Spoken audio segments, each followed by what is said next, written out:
नमस्ते विद्यार्थी मित्रों, सब अच्छे हैं। आज कक्षा 6 विषय हिंदी और उसका पाठ 8 इकाई 8 राजा का हिस्सा।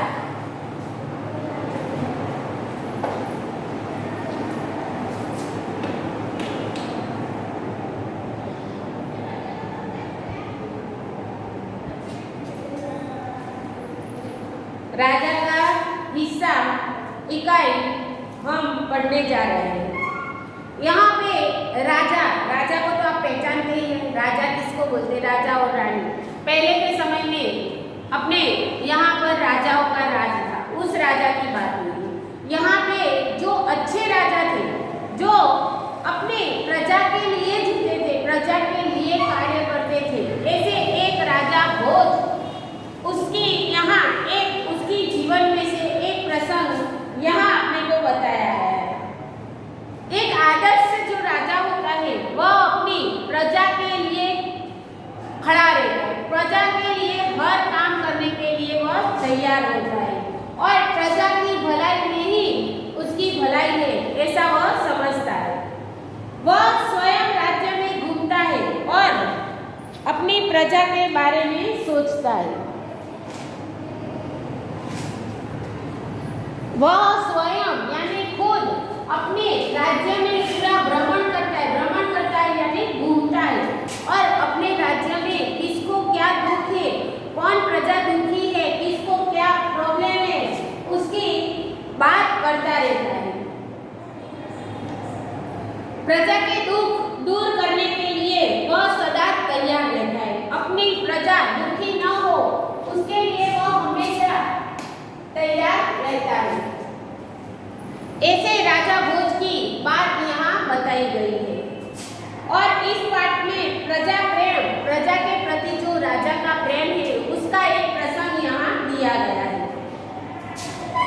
इस कहानी में एक प्रजावत्सल राजा का वर्णन है। प्रजावत्सल यानी प्रजा के प्रेमी, प्रजावत्सल यानी प्रजा प्रेमी राजा की बात हुई है।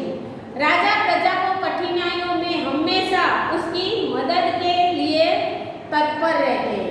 राजा होता है वो अपनी प्रजा के लिए, प्रजा को कुछ भी काम के लिए हमेशा वह प्रजा में कोई कठिनाइयां न आए इसके लिए वह हमेशा तैयार रहता है। राजा भोज बड़े प्रजावत्सल थे। इसी एक राजा की बात यहाँ की गई है।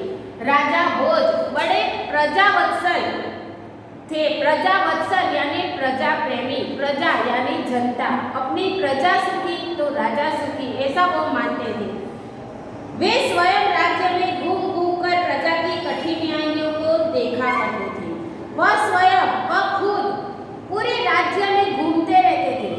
कहाँ प्रजा दुखी है, इस प्रजा को क्या दुख है और क्या कठिनाइयां है वह देखा करते थे और उन्हें यथासंभव दूर किया करते थे। जितना हो सके उतना उनकी प्रजा का दुख दूर करने के लिए यथासंभव यानी कि जो संभव है, जो हो सकता है वो करने के लिए, वो हमें से दूर करने के लिए वह कार्य किया करते थे।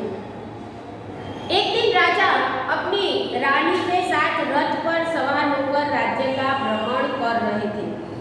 एक बार राजा अपने रथ पर सवार होकर यानी रथ में बैठकर अपनी रानी, उनकी पत्नी रानी के साथ में पूरे राज्य में भ्रमण करने के लिए निकले थे। भ्रमण कर रहे थे यानी घूम रहे थे। राजधानी से बहुत दूर निकल गए। घूमते घूमते वह अपनी राजधानी से बहुत दूर निकल गए। उन्होंने देखा कि एक खेत में एक किसान हल जोत रहा है। उन्होंने देखा कि एक खेत यानी खेतर में देखा कि एक किसान यानी खेड़ूत यानी एक किसान खेत में यानी खेतर में एक किसान हल जोत रहा है यानी हल હલ उसको बांध के खेतर में जे આપણે ખેડીએ ને એના અંદર આપણે બળદગાડાથી જમીનને પોચી કરીએ એને હલ जोत रहा है, मगर उसके हल में एक ही बैल है। वह देख रहा है राजा कि हल में दो बैल होते हैं, दोनों बैल के कंधे से वो हल खेत सींचा जाता है, हल जोता जाता है, लेकिन इस खेडूत के पास एक ही बैल है। दूसरे बैल के स्थान पर उसकी स्त्री हल खींच रही है। दूसरे बैल का स्थान है, वहां पर उसकी स्त्री है। एक तरफ बैल है, एक तरफ स्त्री है, और दोनों स्त्री और बैल दोनों मिलकर हल को खींच रहे हैं। राजा भोज ने रथ रोका। राजा भोज ने ये दृश्य देखा, उसने अपना रथ रोक लिया और किसान के पास जाकर कहा, भले आदमी तुम यह क्या अत्याचार कर रहे हो।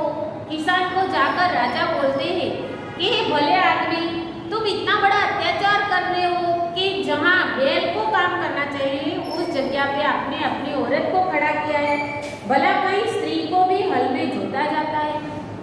आपने कहीं ऐसा देखा है? कहीं स्त्री को तो कोई हल में जोता जाता है, बैल की जगह पर स्त्री को कोई रखा जा सकता है? तो किसान ने क्या जवाब दिया, मेरा एक बैल मर गया है, मेरा एक बैल था वो मर गया है, दूसरा बैल खरीदने के लिए मेरे पास धन नहीं है, और दूसरा बैल खरीदने के लिए मेरे पास धन नहीं है, धन यानी पैसा नहीं है। अगर खेत न जोता तो मैं खाऊंगा क्या? अगर मैं खेत नहीं जोतूंगा, खेत में कुछ बाऊंगा नहीं, कुछ उगाऊंगा नहीं, तो मैं खाना क्या खाऊंगा? कहकर किसान पुनः अपने कार्य में लग गया। ऐसा कहकर किसान पुनः यानी फिर से, पुनः यानी फिर से दोबारा अपने कार्य में लग गया। उसे क्या पता था कि उसमें बात करने वाला कौन है? किसान को पता नहीं थी कि मेरे सामने जो मेरे से बात कर रहा है वो कौन है, वह किसान को पता नहीं था। राजा ने कहा, अरे भाई जरा सुनो तो। राजा ने कहा, मेरी बात तो सुनो, जो कहना है मेरे साथ चलते चलते कहो। वो किसान ने क्या बोला कि आपको जो भी बात मेरे से करनी है वो मेरे साथ चलते चलते करो, मेरा क्या काम क्यों रोकते हो? किसान ने कहा, मुझे बिना फालतू का मुझे रोककर मेरा काम क्यों बिगाड़ते हो? जो भी बात आपको मेरे से करनी है वो मेरे साथ चलते चलते करो। राजा भोज उसके साथ साथ चलने लगे। राजा भोज, उसको पता नहीं थी कि ये राजा है। खेडूत ने बोला कि भाई तुम मेरा टाइम क्यों वेस्ट करते हो, तुमको जो भी बात करनी है वो मेरे साथ चलते चलते करो। उसे पता नहीं थी कि ये राजा है। अपने काम के प्रति किसान को लगन देखकर राजा भोज ने बहुत प्रभावित हुए और वह बोले। राजा भोज ने देखा कि यह किसान है, खेडूत है, गरीब है, लेकिन वह अपने काम के प्रति कितना तत्पर है, अपने काम करने के लिए कितना बेचैन है, उसको मेहनत करनी है, कुछ कार्य करना है, अपने काम के प्रति वह कितना लगन है, उसको कितनी लगन है अपने काम के प्रति, वह देखकर राजा भोज बहुत प्रभावित हुए। राजा भोज उससे आश्चर्यचकित हो गए, बहुत प्रभावित हो गए। प्रभावित होना यानी राजा भोज के दिमाग पर उसकी बात की असर हो गई। वह बोले, भले आदमी, इस प्रकार तो तुम्हारी पत्नी थक जाएगी और थकावट की वजह से कोई दूसरा कार्य भी नहीं कर सकेगी। ऐसे तुम अपनी पत्नी को बैल की जगह पर रखकर अपने बैल की जगह पे अपना खेत सींचोगे तो तुम्हारी पत्नी भी थक जाएगी और वह घर का कोई भी दूसरा कार्य नहीं कर सकेगी। किसान बोला, तो फिर तुम ही बताओ मैं क्या करूं? किसान ने उस राजा से पूछा कि तो फिर आप बताओ मैं क्या करूं? मैं खड़ा रहूंगा तो पीछे ध्यान कौन रखेगा?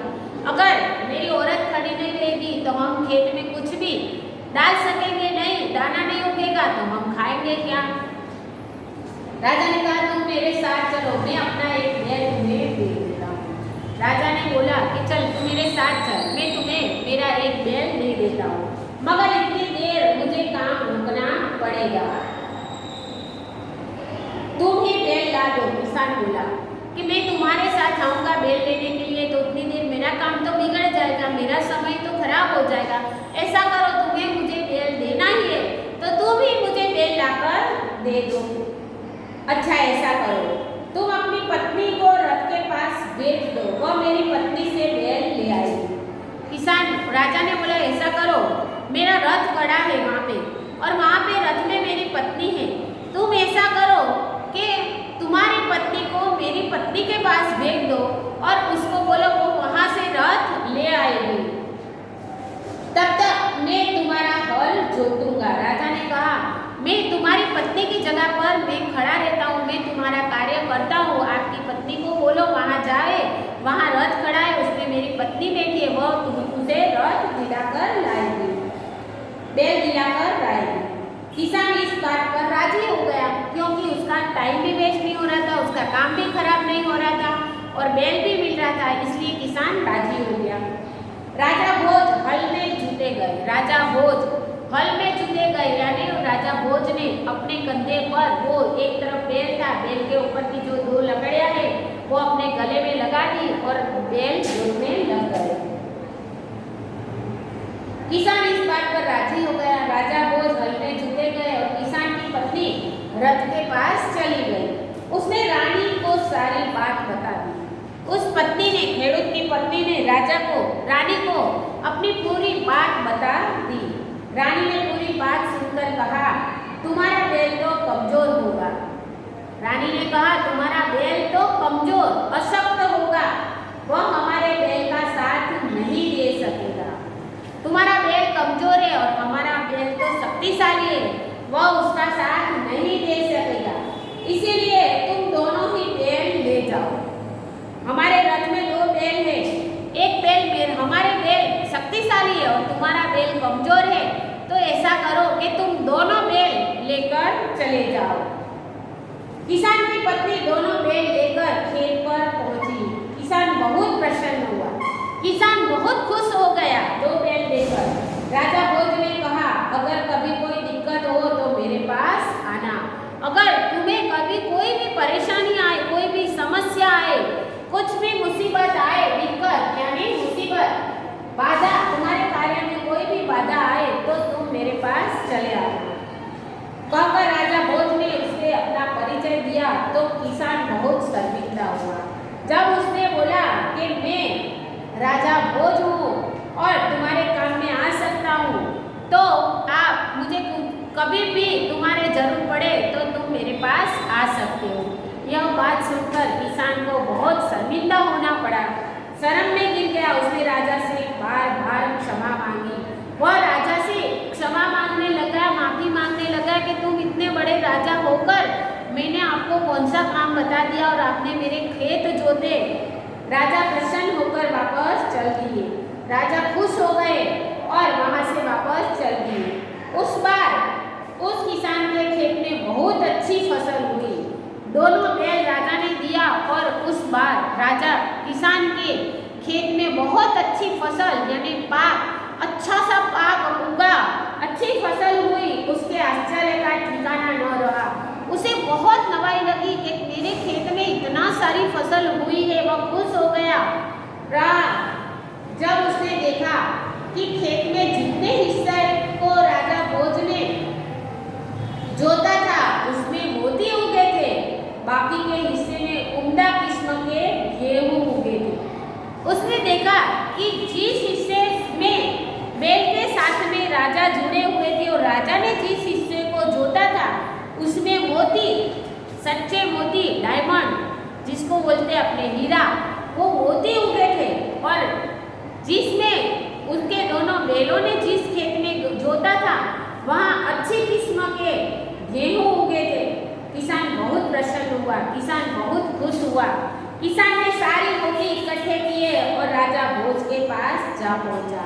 किसान खुद भी नीति वाला था, नीतिमान था, उसमें बेईमानी नहीं थी।